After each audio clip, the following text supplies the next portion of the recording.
저희 조코피TV는 썬팅 필름의 새로운 패러다임을 선사하는 T9 필름 신차 검수부터 장기 렌트 리스까지 모빌리티 서비스의 정수 카스페이스와 함께합니다.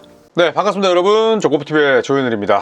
오늘 6월 마지막 날인데 이러한저런 소식들 왕창 터지고 있네요. 자, 그 가운데 하나, 엄청난 빅딜은 아니지만 그래도 미디엄 딜 정도는 될 수 있는 유타 재즈와 샬럿 호네츠의 이 딜에 대해서 한번 설명을 드릴까 합니다. 개인적으로는 굉장히 이해가 가지 않는 딜이어서 따로 요 콘텐츠만 뽑아봤고요. 주요 골자를 말씀드리자면 콜린 섹스턴과 유서프 너키치가 서로 맞트레이드가 됐습니다.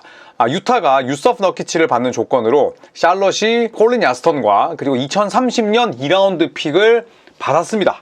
유타가 받은 게 아니라 샬럿이 받았어요. 그리고 2030년 2라운드 픽 정보는 클리퍼스 혹은 유타 지명권 중 한 장을 가져가는 것인데, 이 트레이드된 두 명의 선수의 계약을 살펴보면 약간의 의문점이 남습니다. 일단 유서프 너키치 다음 시즌 계약이 19.3일이고요. 만기입니다. 그리고 2026년 여름에 자유계약 선수가 되고요. 콜린 야스턴도 마찬가지입니다. 2025-26 시즌 19밀이니까 너키치와 거의 비슷하죠. 0.3밀이 싸긴 합니다만. 그리고 2026년 여름에 비제한 자유계약 선수가 됩니다. 그러면 우리가 이렇게 좀 생각이 들죠. 같은 만기인데 왜 유타 재즈가 굳이 2라운드 픽을 받아오는 게 아니라 주면서까지 콜린 야스턴을 처분했지? 라고 생각을 할 수 있습니다. 그런 측면에서 놓고 봤을 때 도대체 유타 재즈는 어떤 생각으로 이 딜을 했는지 굉장히 큰 의심이 갑니다. 자, 그렇다면 유타는 왜 같은 만기 계약자를 데려온 걸까요? 그것도 콜린 야스턴보다 나이도 많은, 또 부상 경력까지 화려한 너키치를 데려왔는지 궁금합니다.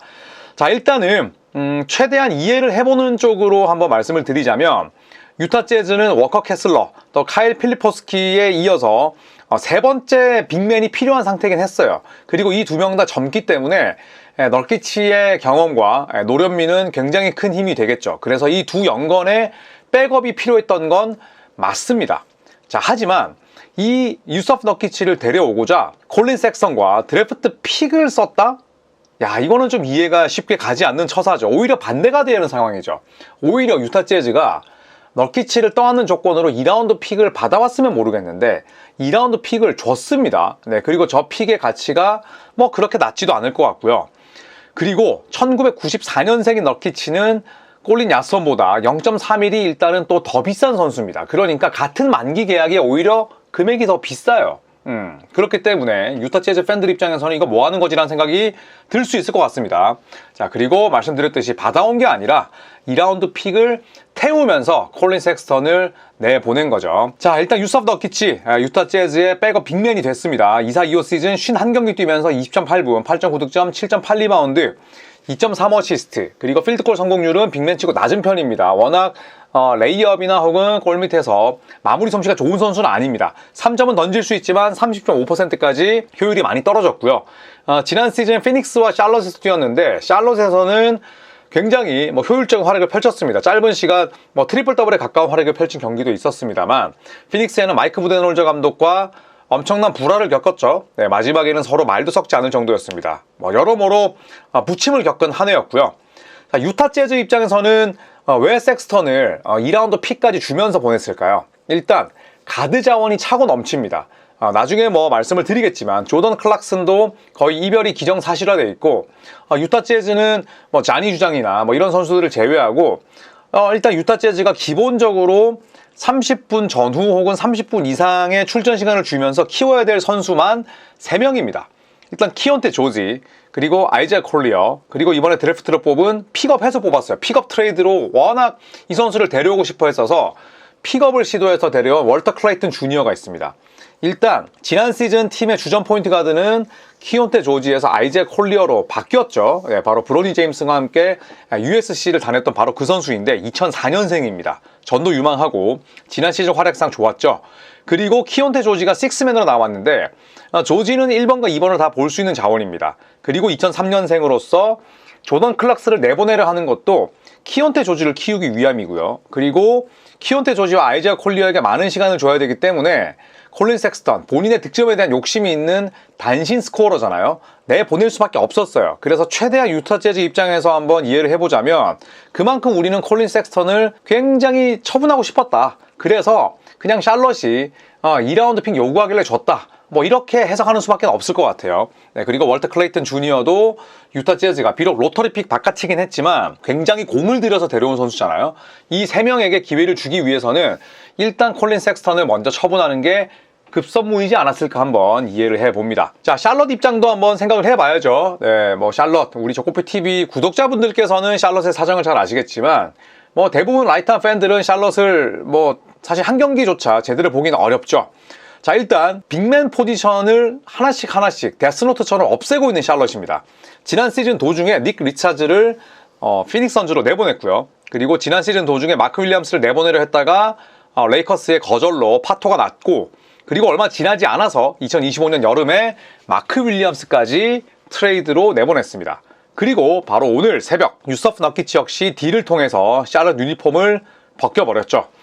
자, 이렇게 되니까 샬럿에 남아있는 빅맨 목록이 궁금하죠. 일단 무사 디아바테, 이 선수 같은 경우에는 지난 시즌에 깜짝 등장했습니다. 뭐 이름에서도 아실 수 있듯이 프랑스 출신 선수인데 마치 만화 슬램덩크의 강백호를 보는 느낌이라고 할까요? 네, 이 선수 같은 경우에는 조금 좀 낮게 말씀을 드리자면 리바운드 원툴이고, 반대로 조금 더 이 선수의 가치를 높이 평가하자면 충분히 한 팀의 조각으로서, 롤플레이어로서 좋은 활약을 펼칠 수는 있는 선수입니다.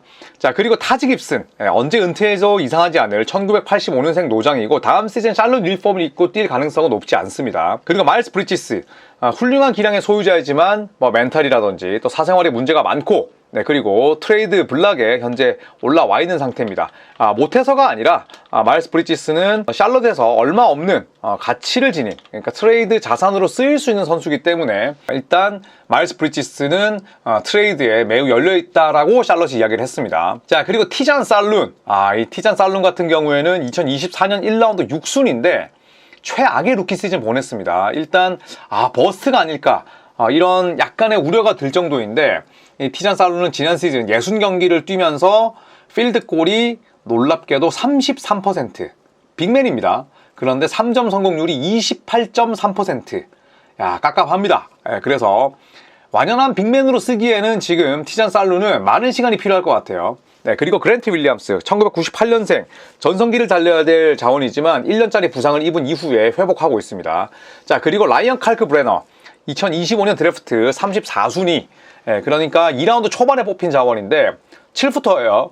그런데 이 선수도 신인입니다. 그래서 정리하자면 샬럿의 빅맨 포지션은 저 3명을 내보내면서 굉장히 약해졌습니다. 30개 팀 가운데 거의 가장 약한 그런 인사이드를 구축하게 됐어요. 더구나 FA 시장에서 데려올 수 있는 빅맨도 많지 않은 상황입니다. 자, 하지만 섹스턴을 영입하면서 백코트의 무게감이 좋아진 건 분명한 사실이고요. 네, 그리고 유서프 너키치는 어쨌든 샬럿이 장기적인 관점에서 데려갈 선수는 아니죠. 그런 측면에서 빅맨 포지션이 얇아지긴 했지만 섹스턴을 데려오면서 백코트 무게감을 키웠다고 볼 수가 있겠습니다. 자, 그렇다면 샬럿은 왜 콜린 섹스턴을 데려왔을까요? 일단 너키치를 처분하는데 2라운드 픽까지 붙여준다? 그리고 더 젊은 섹스턴을 준다고? 이거는 응당응해야 될 딜이죠. 더구나 샬럿 주전 백코트의 내구성은 뭐 진짜 구단 역대로 봐도 최악입니다.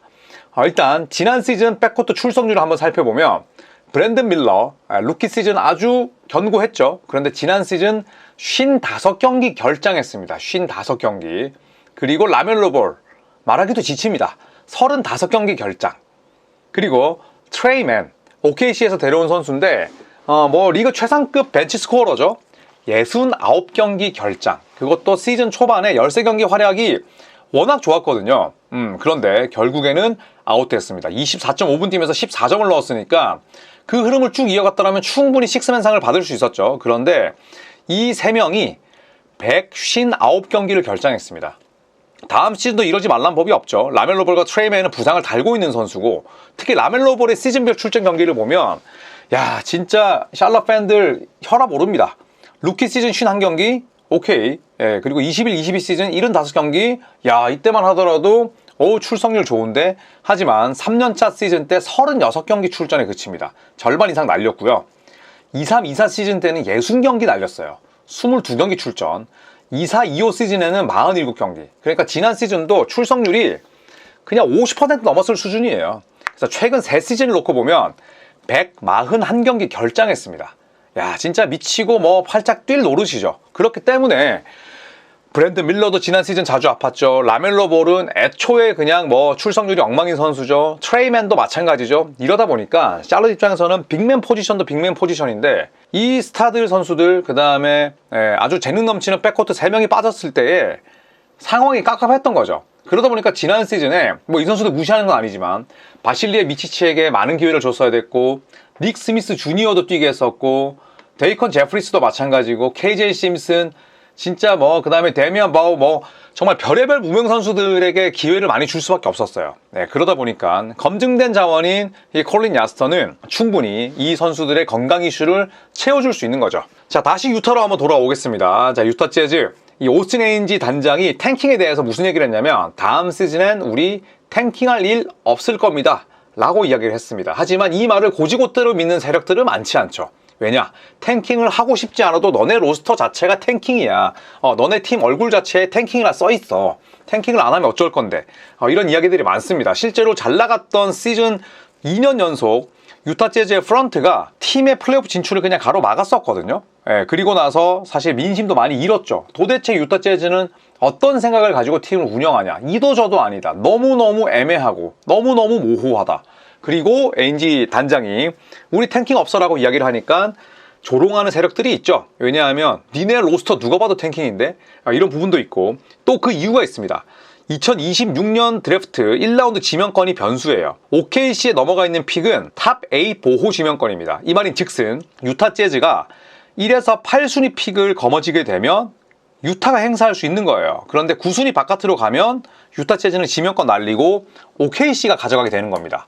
그렇기 때문에 성적이 바닥을 찍어야 탑 A 보호 픽을 거머쥘 가능성이 높아지잖아요. 그렇기 때문에 유타 재즈의 오스틴 에인지 단장이 이야기했던 다음 시즌에 탱킹할 일 없을 거야. 이 말은 거의 지금 신뢰성이 없습니다. 드래프트 픽까지 있으니까. 자, 때마침 유타는 조던 클락슨, 존 콜린스 두 명의 베테랑들의 트레이드를 추진하고 있어요. 자, 하지만 시장에서 클락슨은 관심 밖의 인물이 됐고요. 왜냐하면 나이도 1992년생이죠. 그 다음에 뭐 젊은 팀 가면 젊은 선수들의 성장에 약간은 방해가 되는 타입입니다. 왜냐하면 잡았다면 슛이고 그래도 플레이메이킹이 많이 좋아졌다고는 하지만 기본적으로는 본인의 득점을 무조건 먼저 살피는 유형이에요. 그렇기 때문에 인기가 없고요. 그 다음에 올 시즌에 플레이 옵션을 가지고 있었던 존 콜린스는 옵트인을 했습니다. 26.5밀짜리 옵트인을 했어요. 그렇기 때문에 일단은 트레이드 매물로는 쓰일 가능성이 있긴 합니다. 그런데 26.5밀은 또 만만치 않은 금액이긴 해요. 그렇기 때문에 콜린스가 팀을 떠난다면 일단 트레이드 형식이 또 될 텐데 콜린스에게 관심 있는 팀들은 제법 있습니다. 디트로이트, 세크라멘토, 샌안토니오, 마이애미, 클리퍼스 이 팀들의 공통점은 다 윈나우죠. 디트로이트도 지난 시즌을 기점으로 위닝팀이 됐고요. 그 다음에 세크라멘토는 계속해서 뭐 이 멤버로는 달릴 수밖에 없죠. 샌안토니오 스퍼스도 결국에는 젊은 팀이지만 달릴 수 있는 기반을 마련했고 마이애미 클리퍼스는 늘 뭐 리빌딩이란 없었습니다. 자, 영건들 위주로 돌아갈 유타에서 1992년생 가드 바로 조던 클락슨이죠. 1997년생 베테랑 존 콜린스입니다. 이 두 명은 팀의 미래와 맞지 않은 선수예요. 자, 그렇지만 둘 모두 지난 시즌 준수한 활약을 펼쳤습니다. 그런데 클락슨은 37경기, 콜린스는 40경기 출전이 전부였어요. 유타 재즈는 지금 몇 년째 마지막에는 그냥 선수들을 앉혀버립니다. 베테랑들 싯다운 시켜버려요. 그렇다고 하더라도 두 선수 지난 시즌 절반도 뛰지 못했던 건 트레이드에 있어서 분명히 악재를 볼 수가 있습니다. 자, 그래서 1992년생인 클락슨이 떠나고 그 다음에 콜린 야스터는 이미 떠났고 대신에 1997년생짜리 선수를 영입할 수도 있습니다. 존 콜린스와 동갑이긴 하지만 약간 성격은 좀 다르다고 볼 수가 있는데 타이 제롬이 주인공이에요. 자, 타이 제롬은 지난 시즌 클리블랜드에서 무려 70경기를 뛰었습니다. 70경기 뛰면서 20분 출전을 했고요. 20분도 채 안 되는 출전 시간 동안에 12.5득점, 그리고 2.5리바운드, 3.4어시스트. 더 놀라운 점은 효율입니다. 필드골이 무려 51.6%, 3점이 43.9%였어요. 커리어 하이, 단연 커리어 하이 시즌이었고 벤치 멤버 가운데 이런 생산성을 낼 수 있는 듀얼 가드, 콤보 가드는 거의 없습니다. 자, 그래서 유타 재즈는 타이 제롬 영입에 있어서 가장 주목해야 되는 팀이다. 물론 추가 보도에 따르면 멤피스 그리즐리스가 유력한 후보이긴 하지만 유타 재즈도 가능성이 있다라는 보도가 나왔습니다. FA로 이미 풀려 있고요. 클리블랜드와 함께할 가능성은 적습니다. 클리블랜드가 기본적으로 지금 세컨 에이프런도 초과했고 이미 트레이드로 론조보를 데려오면서 제롬 이적에 대해서 데뷔를 하게 된 거죠. 자, 그래서 섹슨에 이어서 클락슨까지 뭐 내보낼 건 자명합니다. 클락슨이 팔릴지 안 팔릴지 모르겠지만 어쨌든 다음 시즌에 클락슨이 유타 재즈에서 유의미한 시간을 받지는 않을 거예요. 자, 그렇다면 결국 연건들을 바치는 동시에 아까 말씀드렸던 3명 그리고 1, 2번이 가능한 20대 중반의 백업은 무조건 필요합니다. 그래서 결국 유타 재즈는 콜린 섹스턴 그리고 조던 클락슨을 내보내면서 타이 제롬을 영입하고자 하는 거죠. 타이 제롬이 콜린 섹스턴 혹은 조던 클락슨과 차이가 있다면 일단 타이 제롬은 두 선수보다 효율이 높고요. 그 다음에 유망주들의 성장을 조금 더 뒷받침할 수 있는 유형이에요. 그렇기 때문에 97년생짜리 타이 제롬을 영입하고자 하는 거죠. 자, 그래서 저의 트레이드 평점으로 이 딜을 마무리할까 합니다. 저는 유타 재즈에게 별 1개 주겠습니다. 일단 같은 만기 넉기치를 받아오는데 2라운드 픽을 썼다? 글쎄요. 이거는 잘못돼도 한창 잘못된 선택이 아닐까 생각합니다. 할 거면 1대1로 하던지. 제가 받아오란 얘기도 안 해요. 차라리 그냥 1대1로 픽 없이 갔어야 됐는데 그러지 못했고, 그리고 오스틴 에인지 단장이 현재 딜에 대해서 무응답으로 일관했습니다. 본인이 만약에 뭐 자신있게 이 딜을 했고 이 딜에 대한 반대로 자신감이 있다면 언론의 물음에 대해서 팬들이 궁금하니 이야기를 할 수 있는, 또 이야기를 해야 되는 그런 상황인데 무응답으로 일관했다는 것 자체가 글쎄요, 이 딜에 대한 자신감이 없다는 것 방증 아닐까 생각을 하고요. 그리고 개인적으로 뭐 클락슨의 인기가 없다고 치더라도 그래도 더 덩어리가 큰 콜린스 처분이 먼저 아니었을까, 그런 생각이 듭니다. 왜 제가 그런 얘기를 하냐면 일단 콜린스도 경쟁이 붙었고, 그리고 콜린 야스턴에 대해서도 미네소타 팀버울브스, 뭐 댈러스 매버릭스 여러 팀들이 콜린 섹슨에게 군침을 흘렸어요. 그런데 마치 뭐 비딩도 붙여보지 못하고 빠르게 그냥 처리해버린 느낌? 그래서 아쉬움이 있었습니다. 별 1개고요. 샬럿은 별 3개 반입니다. 빅맨이 또 사라진 부분은 아쉬울 수 있죠. 하지만 넉기치 처분하는 데 있어서 섹슨 플러스 픽이라면 오케이다, 이해가 가고요. 그리고 라멜로 볼과 브랜든 밀러, 또 나아가 트레이맨의 불안한 건강 이슈까지 어느 정도 해결할 수 있습니다.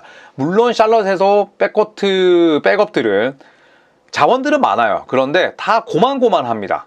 그런데 콜린 섹슨이 들어오면 무게감이 확 달라지죠. 그리고 세컨 볼핸들러, 또 보조 득점원으로서도 안성맞춤이죠. 플레이메이커로 쓰기에는 어렵지만 그냥 단순히 볼 핸들러 업무는 맡길 수 있고요. 그리고 콜린 야스턴의 가장 큰 강점은 득점력이죠. 그래서 저는 보조 득점원으로 안성맞춤이다. 그리고 만기 자원입니다. 써보고 별로면 그냥 내보내면 되니까, 혹은 트레이드 칩으로도 쓸 수 있기 때문에 저는 샬럿이 훨씬 더 딜을 잘했다, 이렇게 생각을 합니다. 자, 이상 유타 재즈와 샬럿 호네츠의 이상한 딜에 대해서 살펴봤습니다. 이제 뭐 트레이드도 우후죽순처럼 터질 텐데, 물론 뭐 빅마켓 팀들이 조회수가 잘 나오지만 그래도 이런 소소한 딜들도 최대한 세세하게 소개를 할 수 있도록 노력하겠습니다. 자, 그리고 여러분 이제 15만까지 진짜 450명 남았거든요.